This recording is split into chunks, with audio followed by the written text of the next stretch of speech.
नमस्कार दोस्तों, मैं बाबुल भावसार सावधान एक्टर ग्रुप में आप सभी का स्वागत करता हूं।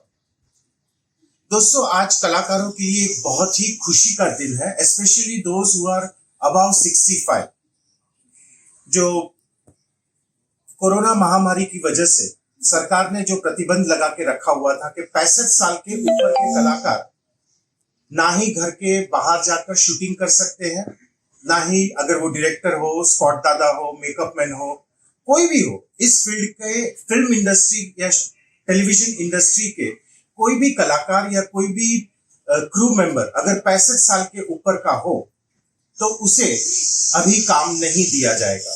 उसके ऊपर मुझे बहुत ही खुशी है कि भावसार सावधान एक्टर ग्रुप BSAG ग्रुप के एक सीनियर मेंबर प्रमोद पांडे जी ने अदालत में PIL डाली थी और आज उसका नतीजा भी आ गया।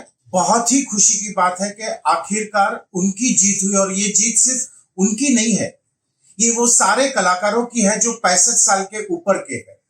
कलाकारों की है, डायरेक्टर्स की है, कैमरामैन की है, मेकअप दादा, स्पॉट दादा, सारे के सारे। आइए सुनते हैं उन्हीं की जुबानी उनकी खुशी हमारे इसी वीडियो में। आखिर तक बने रहिएगा। Thank you. नमस्कार, मैं एक्टर प्रमोद पांडे आज आपको बताता हूं कि मैंने हाई कोर्ट में मुकदमा क्यों किया था। देखिए, मैं एक स्ट्रगलिंग एक्टर हूं, महीने के 25-30 हजार रुपए कमा लेता था, अच्छा सा काम चल रहा था, जो भी था ठीक था। लेकिन कोरोना आया, देश भर में लॉकडाउन हो गया, हम भी बैठ गए। कोई बात नहीं है भाई, एक परेशानी है, जब तक है सभी लोग बैठे हुए, हम भी बैठ गए। लेकिन बैठे बैठे कमाई तो बंद हो गई और खर्चे ज्यादा ही हो गए। धीरे धीरे सारा पैसा खत्म होने लगा और उम्मीद करते थे, भगवान से रोज प्रार्थना करते थे कि भाई जल्दी से इस परेशानी को दूर करो। और ठीक है, कोरोना का लॉकडाउन खत्म हो गया, अनलॉक पीरियड शुरू हो गया। महाराष्ट्र गवर्नमेंट ने शूटिंग शुरू करने के लिए इजाजत भी दे दी और उसकी एक गाइडलाइन जारी की। उस गाइडलाइन में एक क्लॉज ऐसा था कि 65 साल से बड़े कलाकार या क्रू मेंबर्स कोई काम ही नहीं कर सकते हैं। काम करने की बात तो दूर, शूटिंग पर जा भी नहीं सकते हैं। तो ये बात तो हमारे ऊपर जैसे कि खजूर पे, आसमान से गिरे और खजूर पे अटके वाली बात हो गई। बहुत दुख हुआ और बहुत परेशान हो गया मैं तो, कम से कम। और सोचा क्या किया जाए। सुना कि साहब कुछ सिंटा वाले गए, गवर्नर से मिलके आए, कुछ रिजल्ट नहीं हुआ। तो उस समय मेरी जो मैंने लॉ की पढ़ाई की थी आगरा में, वो काम आई और मुझे लगा कि ये सिर्फ हाई कोर्ट में अगर मैं जनहित याचिका या PIL दाखिल करूं तो शायद कुछ ना कुछ हमको राहत मिल जाएगी। और तभी से मैंने विचार कर लिया कि अब मुझे हाई कोर्ट जाना है। अब हाई कोर्ट जाने के लिए पैसे चाहिए थे, पैसे मेरे पास बहुत कम थे। मैंने कुछ स्ट्रगलर साथियों से बात की तो कोई भी तैयार नहीं हुआ कि थोड़ा बहुत भी कंट्रीब्यूट कर दे। खैर, मेरे पिताजी की निशानी थी एक टूटी अंगूठी, वो बेची और कुछ पैसा मैंने आगरा से अपने दोस्तों से मंगाया और हाई कोर्ट के चक्कर लगाने शुरू कर दिए।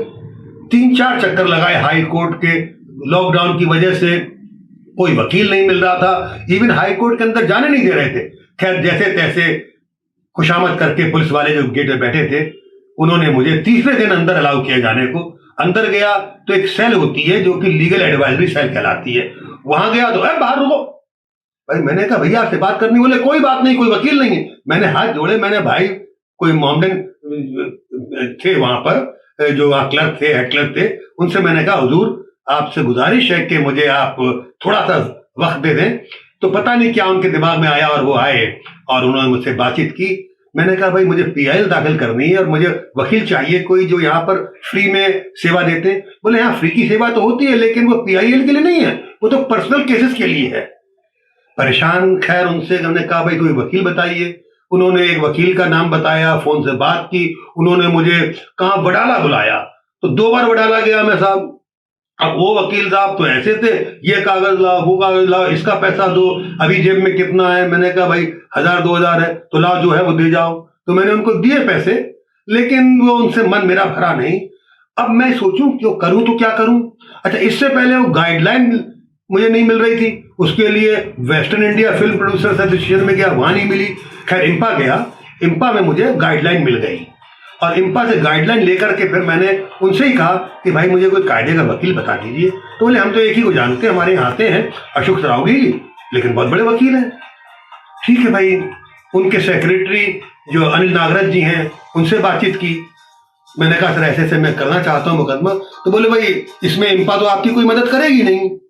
मैंने कहा मदद नहीं चाहिए, मैं अपने आप ही कर लूंगा, लेकिन आप कम से कम अशोक सरावगी जी से फोन पर बात कर लें, रिक्वेस्ट कर लें मेरी तरफ से कि भाई स्ट्रगलर आदमी हूं, मैं उतने पैसे नहीं दे पाऊंगा। तो उन्होंने बताया कि भाई उनकी फीस तो 50,000 रुपए है। खैर उन्होंने रिक्वेस्ट की और वो 25,000 रुपए में आधी फीस पे वो मान गए। मुझे खबर आई, फोन आया नागराज जी का, मैंने अशोक सरावगी जी को फोन किया। उन्होंने कहा ठीक है आप आ जाइए मेरे ऑफिस में कल। मैं सेकेंड डे उनके ऑफिस पहुंचा गोरेगांव में। उन्होंने मेरी बातचीत सुनी। मैंने उनसे कहा सर देखिए मेरा पैसा बुधवार तक आ पाएगा आगरा से, और मेरे पास ये 5-6 हजार रुपए हैं। तो पहली बार देखा कि उन्होंने कहा नहीं वो आप अपने पास रखिए, मुझे आप बुधवार का नहीं बृहस्पतिवार का एक पोस्ट डेटेड चेक दे दीजिएगा, कोई प्रॉब्लम नहीं, आप कल आइए मेरे ऑफिस में फोर्ट में। नेक्स्ट डे मैं उनके ऑफिस गया। अब बरसातें हो रही, बस में जा रहा हूं, धीरे कैसे कर करके ऑफिस पहुंचा।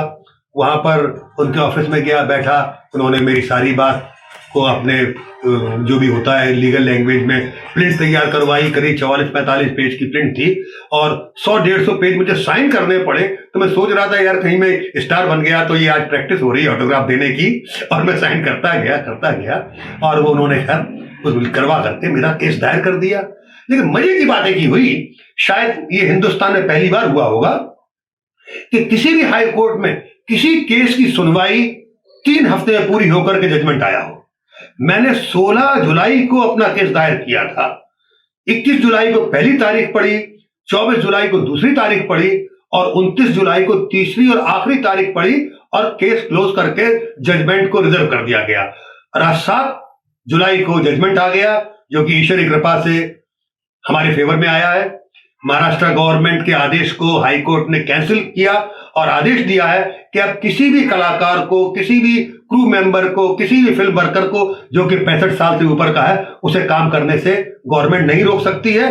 हर एक को काम करने की आजादी है।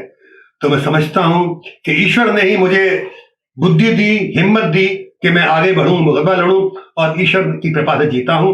इसमें हाँ, आप सभी लोगों की शुभकामनाएं जो मेरे साथ थी और खास तौर से मुंबई के प्रिंट मीडिया का और डिजिटल मीडिया का बहुत ही बड़ा सहयोग मिला है, जो उन्होंने मुझे छापा, मेरे बारे में कहा और मुझे सपोर्ट किया। साथ ही साथ कुछ सीनियर एक्टर्स ने मेरी खबर सुनते ही मुझे फोन करके मॉरल सपोर्ट किया, जिसमें रजा मुराद जी हैं, कमलजीत सिंह जी हैं, वीरेंद्र सक्सेना जी, अवतार गिल भाई और वो सुहासनी मुले जी। इन्होंने मुझे फोन करके मॉरल सपोर्ट की और मेरा काफी उत्साहवर्धन किया। साथ ही साथ मेरे दोस्त हैं film director and producer Anil Sharma ji, इन्होंने भी मेरा उत्साहवर्धन किया, मैं इनका भी धन्यवाद करता हूं। और अपने वकील साहब का तो मैं क्या तारीफ करूं उस आदमी की, बस hats off to Ashok Saraogi ji. आप सभी को कोर्ट से धन्यवाद, आप सबका हृदय से धन्यवाद। आप सबने बहुत सपोर्ट किया, मेरी बहुत मॉरल सपोर्ट की है और बस ईश्वर से प्रार्थना है कि अब आगे सब अच्छा ही अच्छा हो। धन्यवाद।